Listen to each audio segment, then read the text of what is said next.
मेरी महबूबा महबूबा महबूबा, तुझे जाना है तो जाते।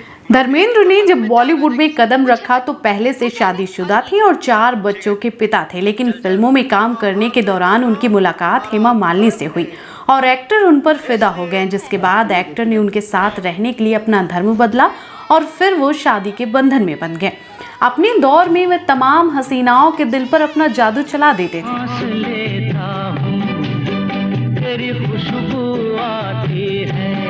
बता दें कि धर्मेंद्र अपनी निजी जिंदगी को लेकर अक्सर सुर्खियों में रहे थे। उनकी दोनों शादियों की अक्सर चर्चा होती रहती थी, लेकिन क्या आप जानते हैं कि इन 2 शादियों के बावजूद भी धर्मेंद्र के दिल पर किसी तीसरी हसीना ने भी राज किया है।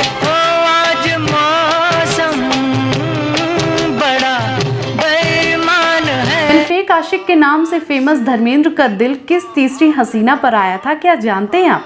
अगर नहीं तो चलिए हम आपको बताते हैं। यह हसीना कोई और नहीं बल्कि उस जमाने की खूबसूरत एक्ट्रेस जगदीश राज की बेटी अनीता राज थी। जब उन्होंने साल 1982 में रिलीज फिल्म प्रेम गीत से अपना डेब्यू किया तो वह रातों रात स्टार बन गए। उनका लुक और उनकी एक्टिंग इतनी शानदार थी कि प्रोड्यूसर उन्हें एक से बढ़कर एक फिल्में ऑफर करने लगे। कहा जाता है कि जब अनीता का करियर ग्राफ पीक पॉइंट पर था तब उन्हें धर्मेंद्र से इश्क हो गया। तुम मुझे प्यार करते हो ना? दोनों ने एक साथ कई सारी फिल्में की। लोगों की इनकी जोड़ी भी खूब पसंद आई। धर्मेंद्र और अनीता राज ने एक साथ कई फिल्मों में काम किया था और शूटिंग के दौरान ही दोनों के बीच नजदीकियां बढ़ी थी। धर्मेंद्र की पर्सनालिटी जबरदस्त थी और अदायगी लाजवाब। इसे देखकर कई अदाकाराएं उन पर जान लुटाती थी।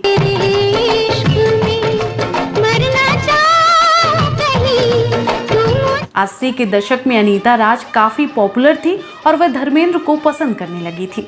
अनीता राज और धर्मेंद्र की उम्र में काफी फर्क था। अनीता धर्मेंद्र से 27 साल छोटी थी। बहुत कम लोग जानते हैं कि 90 के दशक में धर्मेंद्र का करियर ग्राफ गिरने लगा था और न्यू कमर एक्ट्रेस उनके साथ फिल्में करना नहीं चाहती थी। तब अनीता ही ऐसी थी जिन्होंने धर्मेंद्र के साथ काम करने के लिए हामी भरी और धर्मेंद्र के गिरते हुए करियर को थोड़े दिनों तक संभाले रखा।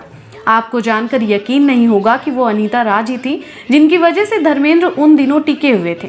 पर्दे पर भले ही धर्मेंद्र अनीता राज से बड़े दिखते थे, लेकिन दोनों की केमिस्ट्री लोगों को काफी दिलचस्प लगती थी।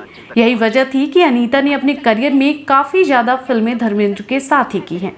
इसके पीछे कहा तो ये भी जाता है कि धर्मेंद्र अक्सर डायरेक्टर और प्रोड्यूसर से अनीता को अपनी फिल्म में लेने के लिए रिक्वेस्ट किया करते थे। एक तरफ जहां बॉक्स ऑफिस पर इनकी फिल्में धूम मचा रही थी, वहीं दूसरी तरफ बॉलीवुड के गलियारों में इनके रोमांस के किस्से भी सुर्खियां बटोर रहे थे। हालांकि ये प्यार ज्यादा दिनों तक टिक नहीं पाया क्योंकि इनकी बढ़ती नजदीकियों की भनक हेमा मालिनी और उनकी फैमिली को लग गई। रिपोर्ट्स की माने तो हेमा मालिनी ने धर्मेंद्र को वार्निंग दी थी और कहा था कि वो अनीता के साथ फिल्में नहीं करेंगे और ना ही उनके साथ मेल जोल बढ़ाएंगे।